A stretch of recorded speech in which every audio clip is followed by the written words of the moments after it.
Hello. हाँ हाँ, बैठिए आप लोग। देखिए, बैठिए आप लोग। अब आज विवेक से मिलिए।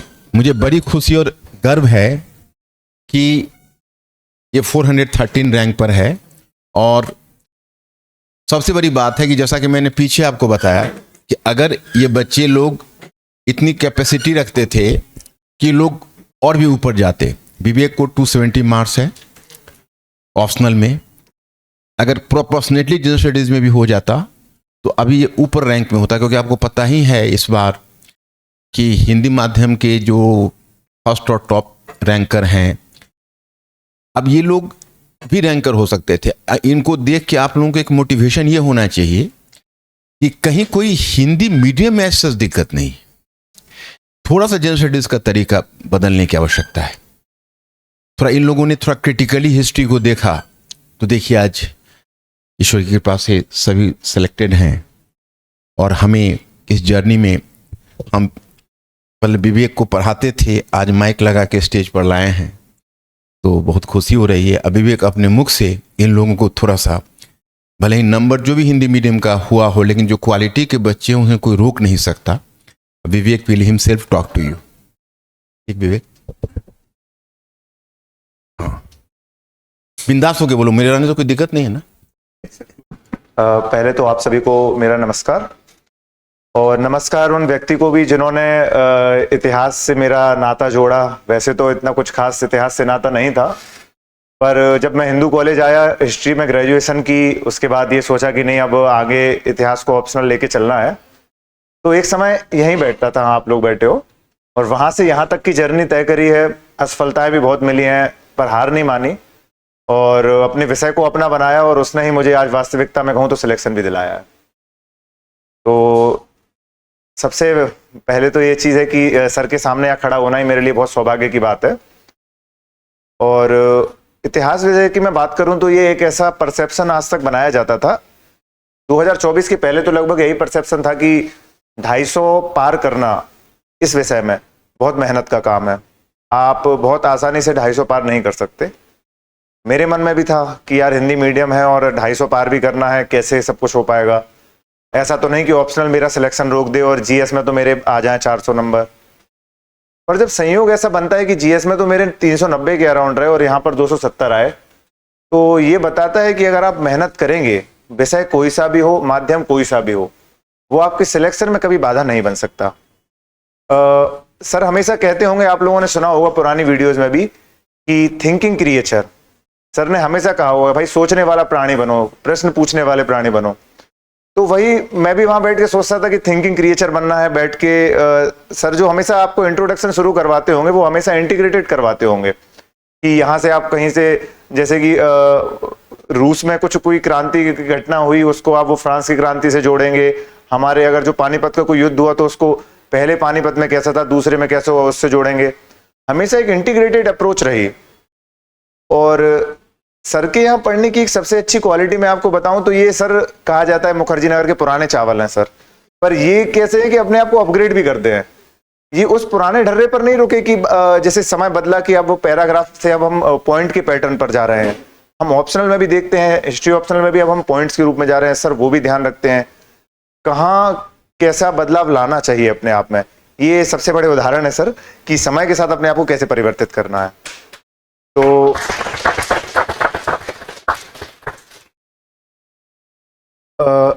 इतिहास की जर्नी में और मैं अपनी बात रखूं आगे तो सबसे पहले जो मैप का एक कंसेप्ट था, मेरे मैप इस बार बहुत कम सही हुए थे। चूंकि मैप आया भी थोड़ा कठिन था और कुछ मेरी भी कमियां रही, तो मेरे अराउंड 10 से 11 मैप सही हुए थे। पर एक चीज थी कि ये ध्यान रखना है कि अगर मैप में जो आपको मैप आ रहा है उसके बारे में आपको बहुत अच्छे तरीके से लिखना है। आप लोगों ने थोड़ा बहुत तो मैप देखा ही होगा, मैं उम्मीद करता हूं आप लोगों से। तो मेरा ये था कि ऐसा ना हो कि जो आ रहा है भाई उसमें तो कम से कम 2 मार्क्स या 2.5 मार्क्स लेकर जाऊं मैं। तो यही चीज रही कि जो मेरे 123 के अराउंड मार्क्स आए हैं वो मेरे केवल 10 मैप सही होने के बाद भी आए हैं, क्योंकि जो मैप मुझे आता था वो मैंने बहुत अच्छा लिखा वहां पे। और यही कुछ रही आगे जो हिस्ट्री में एंशिएंट और मैं मिडाइवल की बात करूं तो चूंकि सर के नोट्स मैंने पढ़े हैं और मैंने ग्रेजुएशन भी अच्छे कॉलेज से करी हुई थी, वहां भी मैंने अच्छा खासा पढ़ा हुआ था।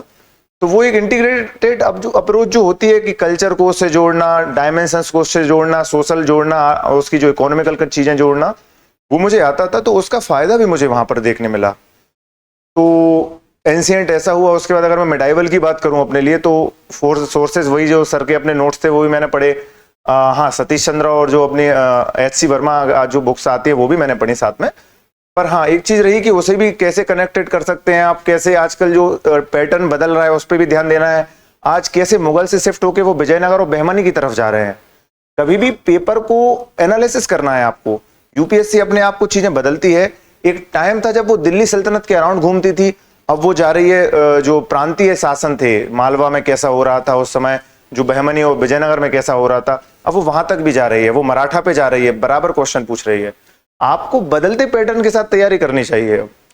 और यही बात अगर मैं कहूँ मॉडर्न पे आते हैं जब हम, तो मॉडर्न में सबसे जरूरी बात होती है, मेरे पेपर 2 में ही बेहतर मार्क्स आए, 147 आए, तो उसका मैं कारण समझता हूँ मेरा मॉडर्न बहुत अच्छा तैयार होना।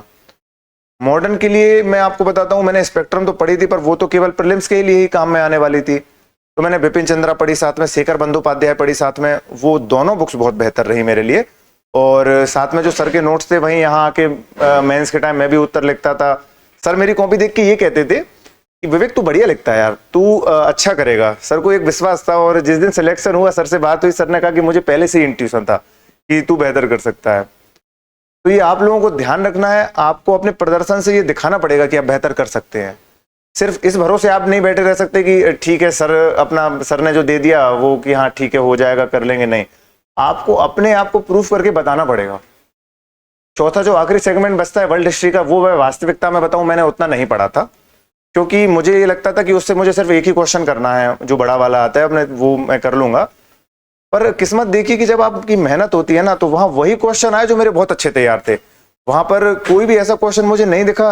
वहां पे मुझे इंडस्ट्रियल रेवोल्यूशन मिल गया, वहां पर मुझे फ्रेंच रेवोल्यूशन मिल गया, वहां पर मुझे जितनी भी वो चीजें मिली जो मेरी तैयार थी। तो ये क्या चीज बताती है कि आप अगर मेहनत करते हो ना, तो आपके भाग्य का साथ आपको हमेशा मिलेगा। ये चीज मैंने हमेशा नोटिस करी। मैंने 3 प्रीलिम्स फेल करे थे। ये वाला मैं प्रीलिम्स देने ही नहीं वाला था, पर फिर भी बस एक ईश्वर का कि चलो दे लेते हैं, जो भी होगा देखा जाएगा। मैंने बस प्रीलिम्स दिया, मेरा पास हुआ। और मुझे लगता था मेंस के टाइम कि अब कैसे क्या होगा, क्योंकि पहला ही मेंस था मेरा। पर मैंने हिम्मत नहीं हारी। एक सर अपने बिहार में एक महिला वो जो LGBT समुदाय से थी, वो सिलेक्ट हुई थी सब इंस्पेक्टर के रूप में। उन्होंने एक बहुत अच्छी बात कही थी, शिकायत मत करो, ज्यादा जोर लगाओ। तो मेरे पास एकमात्र चीज थी कि मुझे अब शिकायत नहीं करनी है कि मेरा मीडियम ऐसा है, मेरा ऑप्शनल ऐसा है, मेरा कुछ तैयार नहीं है। नहीं, अब जोर लगाने का टाइम आ गया है। यही जोर मेंस में लगाया और मेरे 770 मार्क्स आए, और यही जोर मैंने इंटरव्यू में लगाया जहां मेरे 180 मार्क्स आए, और 950 मार्क्स के साथ आज मैं आप लोगों के सामने आया। That was my journey. विवेक का तो यहाँ आना और स्टेज पर ये अपने घर था। हमने कहा था विवेक आना तो एक बार मैं बच्चों से मिलवाना चाहूँगा। तो वास्तव में ऑनेस्टली आया और मतलब सीधे हमारे संस्थान में। तो ये आज के इस दौर में जब बेगाने भी अपने हो जाते हैं, अपने भी बेगाने हो जाते हैं, उसमें विवेक ने अपने गुरु शिष्य की परंपरा निभाई। इसके लिए मैं धन्यवाद ज्ञापित करना चाहूँगा, क्योंकि कई बार बच्चे भी मार्केट के कंफ्यूज हो जाते हैं, लेकिन आपके मेरे स्टूडेंट जो भी मिलेंगे उनकी भाषा से आपको समझ में आएगी। बाकी जगहों पर परिचय देना पड़ता है कि मैं इनका स्टूडेंट हूँ, मेरे स्टूडेंट पर स्टाम्प लगा रहता है कि मेरा स्टूडेंट है। तो मुझे बड़ी खुशी है इस बात की। और आप लोग अगर कुछ सवाल करना चाहें तो हाँ, आप लोग बेझिझक बता सकते हैं जो भी आपके सवाल हो। मैंने भी यहाँ जो आता था उनसे सवाल पूछता था, बिल्कुल बिना टेंशन के, बिना किसी झिझक के। कोई भी आप आराम से जो भी प्रश्न हो आप बिल्कुल पूछ सकते हैं।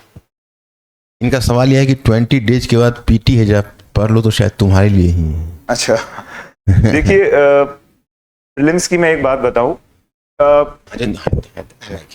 प्रीलिम्स की जो सबसे इंपॉर्टेंट चीज जो हमें 20 दिन के लिए याद रखनी है, एक तो ये है कि प्रेशर नहीं लेना है। देखिए, 2 तरह की तैयारी होती है, एक शांति काल की तैयारी और एक युद्ध काल की तैयारी। अब शांति काल की तैयारी जो आपने फाउंडेशन कोर्स किए होंगे, जो पढ़ाई करी होगी, अब वो समय समाप्त हो चुका है। अब टाइम आ चुका है युद्ध काल का। पहले तो हथियार नहीं रखने हैं बिल्कुल भी, इस बात की चिंता नहीं करनी है कि मेरा तैयार नहीं है। वास्तविकता बताऊं, किसी का भी तैयार नहीं होता है। उस दिन आपका इंट्यूशन काम करता है बहुत ज्यादा, एक चीज ये ध्यान रखना है।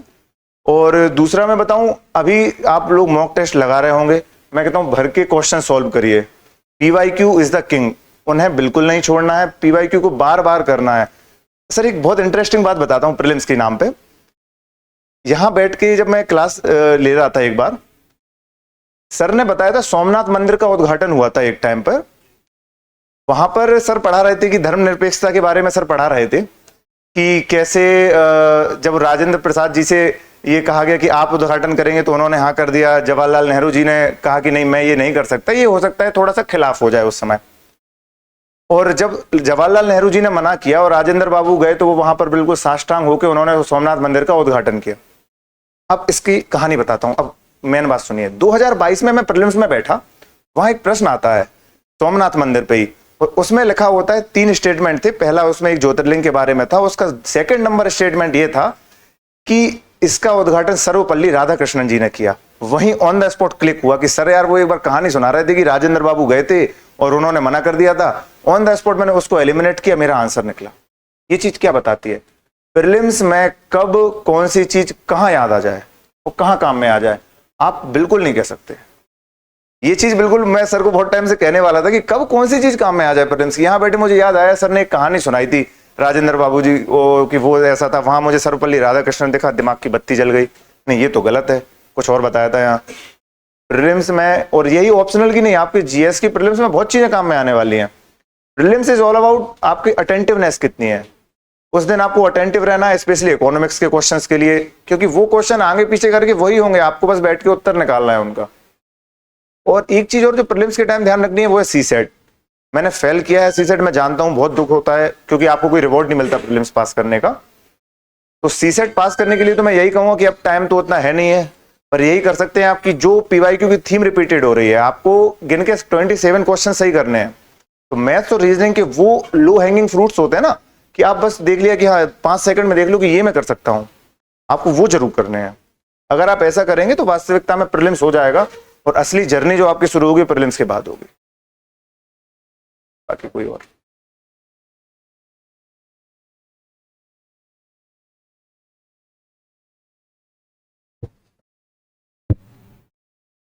Good morning sir. सर मेरा एक क्वेश्चन है, मेरा एक क्वेश्चन ये है कि आर्ट एंड कल्चर के लिए आप बुक कहाँ से पढ़े थे? देखो मैं वास्तविकता बताऊं तो नितिन सिंघानिया की बुक बहुत बल्कि बुक है, कॉस्ट इफेक्टिव उतनी नहीं हो सकती है, हालांकि मैंने उससे इंपॉर्टेंट चीजें ही पढ़ी थी। तो जो अपनी फाइन आर्ट की एनसीईआरटी आती है 11th वाली, उसमें बहुत सी चीजें दी हुई हैं, एक बार आप उसको पढ़ लो। और आर्ट एंड कल्चर का मैं बताऊं वो हिस्ट्री ही है, कोई अलग नहीं है आर्ट एंड कल्चर की। अगर आप सोचो कि नहीं उसके लिए मैं कुछ बहुत अलग पढ़ूं, एक बार वो गुफाओं वाला बागोर पे क्वेश्चन आया था, एक बार बाग की नदी कौन सी है उस पे क्वेश्चन आया था। जो क्वेश्चन उसके आते हैं आर्ट एंड कल्चर के, अगर आपने इतिहास अच्छे से पढ़ा है तो आपको उसके लिए अलग से परेशान होने की कोई भी आवश्यकता नहीं है। बिल्कुल बेझिझक जाइए आर्ट एंड कल्चर के लिए, एक बार फाइन आर्ट की एनसीईआरटी जरूर पढ़ लेना। नितिन सिंघानिया की बुक से जो इंपॉर्टेंट चीजें लग रही हैं कि जैसे पूछता है, उन्हें पता है बुद्धिज्म कल्चर में पूछ लेगा कुछ, उसको एक बार पढ़ लो। नागर द्रविड़ शैली पे अगर कुछ पूछ लिया वो पढ़ लो। एक चीज और आजकल आर्ट एंड कल्चर में इंपॉर्टेंट हो गई, जो करंट में इश्यूज चल रहे हैं। जैसे उन्होंने उनका पूछा था एक बार 2022 में जो मूर्ति रामानुजाचार्य के बारे में, तो वो चीज क्यों पूछी गई, क्योंकि न्यूज में थी। ऐसा ध्यान रखना है, आपको हर चीज ऐसे करनी है जैसे कि वो इंपॉर्टेंट क्यों है, एक तो न्यूज में है, और जो एक प्राचीन ढर्रे से क्वेश्चन आ रहे हैं। यूपीएससी अपना पैटर्न नहीं बदलता। एक प्रश्न और बताता हूं 2023 का, मैंने बहुत ध्यान से पीवाईक्यू देखे इसलिए बता पाता हूं। उसमें लिखा था बुद्धिज्म के बारे में कि जो उसका कॉन्सेप्ट है, जो सर मरने के बाद जो बनाया जाता है समाधि का स्तूप वाला, कि वो उन्होंने बताया कि वो बुद्धिज्म से आया है। जबकि मैंने यहीं बैठे बैठे हिस्ट्री में पढ़ा था कि नहीं उसके पहले भी ऋग्वेद के टाइम में भी कुछ स्तूप मिलते थे और कुछ ऐसा मिलता था। हाल में दिमाग में टिक हुआ और मैंने ऑन द स्पॉट उसको एलिमिनेट किया। अब वो कहो कि उसके लिए कुछ क्या पढ़े अलग से बुक, वो आप परेशान नहीं हो सकते कि आप किसी चीज के लिए स्पेसिफिक बुक पढ़ेंगे। जितना पढ़ा है विश्वास रखो बस। अगर विश्वास रखोगे खुद पे, खुद के सोर्सेस पे, खुद की कैपेसिटी पे, डेफिनेटली यू विल क्लियर।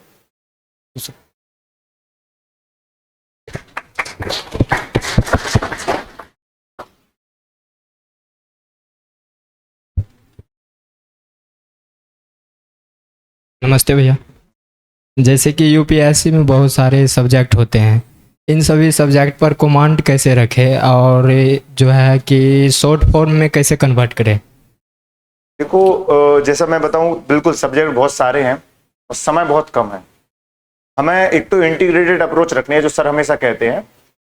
मैं आपको बताऊं, इकोनॉमी का कोई भी कॉन्सेप्ट होगा ना, वो आपको एग्रीकल्चर में भी काम आने वाला है, इकोनॉमिक डेवलपमेंट में भी काम आने वाला है। वो जीएस के किसी भी पेपर में आपको इकोनॉमी का जो कॉन्सेप्ट है वो काम में आ जाएगा। आपका हिस्ट्री का कोई भी कॉन्सेप्ट होगा, वो आपकी जैसे जहां से अपना इतिहास खत्म होता है ना, वहां से पॉलिटी शुरू होती है, तो एक उनका मिला जुला एक कंसेप्ट भी है, वो भी आपको काम में आता है। तो आपने कहा शॉर्ट नोट्स के बारे में, तो मैं तो यही कहूंगा कि प्रीलिम्स तक अभी रुक जाइए। अपना प्रीलिम्स के लिए कोई ऐसा शॉर्ट नोट्स उतनी जरूरत नहीं होती, क्योंकि प्रीलिम्स में इंटीग्रेटेड रहेगा। मेंस के लिए आपको शॉर्ट नोट्स चाहिए हर पेपर का, जैसे जो क्लास में पढ़ाया जा रहा है या फिर जो भी आप तैयारी कर रहे हो, बुक से भी कर रहे हो आप, 2-3 रीडिंग करिए पहले बुक की, उसको समझिए। कहीं आप नोट्स उतारने के चक्कर में केवल किताब ना उतार दें पूरी। 2-3 बार बुक पढ़िए, शॉर्ट में उसके नोट्स बनाइए और उसके बाद उसको बस रिवाइज करिए। Revision is the key. 10 बार 20 बार बिल्कुल जान लगा दीजिए। और अगर जिसका प्रीलिम्स होता है, फिर बिल्कुल ये मान लीजिए कि अपनी जान लगाना है। मैंने 12-12 घंटे बहुत काम किया मेंस के टाइम, क्योंकि मेरे पास तो एक ही विकल्प था, वही आपको करना है। कमांड कैसे बनाए रखें? देखो कमांड यार, रिवीजन इज द की। आप अगर ये सोचो कि आप एक बार पढ़ लो, भाई मेरी कमांड नहीं बन रही है, बनेगी भी नहीं कभी।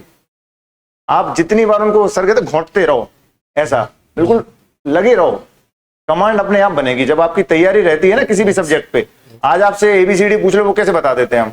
यार जिंदगी भर से कोई घोंटते आए हम। अपन से पूछे सूरज कहाँ से उगता है, हमें सोचना नहीं पड़ता ये बताने के लिए। क्यों नहीं सोचना पड़ता? क्योंकि हमने उस पर इतना पढ़ के कमांड बना ली ना, कि हम इजीली उस चीज को कर सकते हैं। तो ऐसे आपकी कमांड भी जरूर बनेगी। Thank you. वैसे मेरा अनुमान सही है तो शायद ये अभी तुमने शुरू नहीं किया है ना पढ़ना? ना सर जैसे मैंने तैयारी यानी कि तैयारी स्टार्ट कर दिया हूँ मैंने मैं। तैयारी शुरू कर दिया है। Yes sir. Okay, thank you. Sir की ऐसी बातों से घबराना नहीं है। सर के ऐसे ही बाहर चलते हैं यहाँ पर जो, और ये इसलिए होते हैं कि आज इस पर आपको वॉर सिखाया चल गया जाए। है कि नहीं? कोई बात नहीं है, चलता रहा तो उससे फायदा होता है। विवेक वगैरह पर भी हम वॉर चलाते थे, देख रहे हो आज कैसे वॉर जीत के आया है। तो वो चलता रहता है, वो मेरा है ना वो। बिल्कुल घबराना नहीं है इससे। सर जैसे आपने बोला कि आपका 2 बार पीटी नहीं हुआ, तो पेशेंस कैसे रखे आपने? यार देखो, वो चीज होती है ना, आपको मोटिवेशन होता है अपने अंदर से। आज जब सिलेक्ट होने के लिए हर व्यक्ति पढ़ता है यहाँ पे, आज जो आपका सम्मान होता है, आपके माता पिता का सम्मान होता है, और एक वो होता है ना कि जो सोचा वो करके दिखाया, वो जिद आपको लिए आपको छोड़ेगी नहीं कभी भी वो जिद। क्योंकि आपको अगर जीवन में, और मैं कह रहा हूँ यूपीएससी नहीं, किसी भी फील्ड में आपको कभी रुकना नहीं है।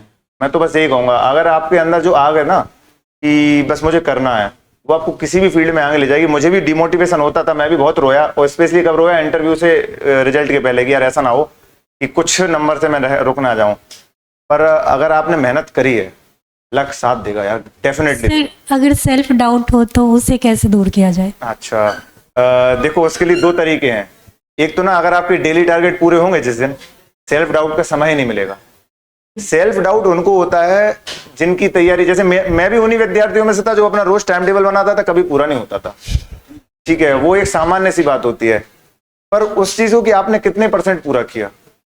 आप शाम को बैठ रहे हो, अपने आप से सोच रहे हो कि नहीं मैंने इतना % भाई अपना टारगेट पूरा कर लिया है, और रोज आप नया बन रहे हो, रोज नए लक्ष्य ला रहे हो अपने लिए, कभी हार नहीं मान रहे हो, तो बिल्कुल फिर आपको वो सेल्फ डाउट होना बंद हो जाएगा। सर जैसे आज का मैंने टारगेट लिखा है, पूरा तो कभी कंप्लीट नहीं हो पाता है। हाँ, कुछ ना कुछ बच जाता है, तो जो कुछ ना कुछ बचता है ना, उस पर ज़्यादा फोकस जाता है। जो नहीं कंप्लीट हुआ है उस पर तो फोकस नहीं जाता, जो बच जाता है उस पर फोकस ज़्यादा जाता है। उससे कैसे दूरी बनाए? देखो यार, ये जो होना है ना, ये ह्यूमन टेंडेंसी है। आज जैसे मेरी इतनी रैंक आई है, अब हमारे टाइम पे यहाँ पे लोग पोस्ट के लिए परेशान है, जिनकी और बेहतर रैंक आई है वो कैडर के लिए परेशान है। जो आगे सिलेक्ट होते जाएंगे ना, कभी भी व्यक्ति की चीजें पूरी तो वैसे भी कभी नहीं होने वाली है। तो ये जो आपका है ना कि नहीं मैंने जितना सोचा मैं पूरी नहीं कर पा रही हूँ, ये बहुत अच्छी बात है। अगर आपने जो सोचा और आप अगर उसको पूरा नहीं कर पा रहे हैं और इसका आपको दुख है, तो ये बहुत सामान्य बात है, आप बिल्कुल सही रास्ते पर है। अगर ये होता कि नहीं जो सोचा वो कर लिया, भाई अब मैं क्या करूं, तो इसमें सोचने की आवश्यकता पड़ती कि भाई अब तो मैं ऊपर जा चुकी हूँ अपने स्तर से। जो आपने करा बहुत बेहतर है। आप, मैं तो कह रहा हूँ अगर नहीं हो रहा है ना टारगेट, तो इस बात की खुशी मनाइए कि आपने अपने क्षमता से बड़े लक्ष्य लिए। और जो व्यक्ति अपनी क्षमता से बड़े लक्ष्य लेता है वो आज नहीं तो कल सफल जरूर होता है। Thank you.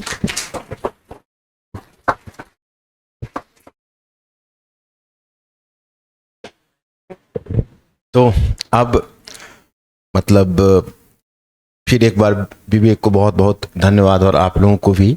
और ये एक नज़ीर होगा आप लोगों के लिए, टेम्पलेट होगा। और हमें भी खुशी होती है, जैसे देखो पेरेंट्स को, आप लोग इस बात को याद रखें, जो पेरेंट्स को जिस तरह खुशी होती है टीचर को भी खुशी होती है। लेकिन लोग क्या होता है, जो क्वालिफाई करने के बाद जिस तरह पेरेंट्स को अपनी सफलता से वंचित नहीं करते उस तरह टीचर को भी नहीं करना चाहिए। Are you getting this point? क्योंकि हम लोग भी तो इसी दिन के लिए इंतजार करते हैं ना कि हमारे बच्चे आए, स्टेज पर खड़ा हो, बोले। और होता है, लगता है कि भाई मेहनत का थकावट कम होती है, जैसे आपको सफलता मिलता है। उसने कहा डिमोटिवेशन, तो डिमोटिवेशन जैसे इसने अभी कहा, अभी विवेक ने बहुत अच्छी बात कही कि भाई टारगेट तो कभी पूरा नहीं होगा। टारगेट अगर पूरा हो जाता तो महात्मा बुद्ध क्यों संसार छोड़ के जाते? उन्होंने ये तो सृष्टि के ही जड़ में, अब इंडिया ने 2047 में जो विकसित भारत का लक्ष्य रखा है, क्या वो पूरा होगा? तो तुम लोग क्यों चिंता करते हो? लक्ष्य कभी पूरा, लेकिन फिर भी इसने बहुत अच्छी बात कही, कोई किसी के लिए परेशान है। अभी 1 मिनट के लिए हो सकता है कि विवेक के दिमाग में आता हो कि भाई जब हमें इतना ऑप्शनल में मार्क्स आया तो जनरल स्टडी में कुछ और आ जाता तो हम अभी कहाँ होते, और भी ऊपर चले जाते। लेकिन इसका कोई एंड नहीं है, इसलिए बस मेहनत करते रहो, है ना? तो ठीक है विवेक, थैंक यू।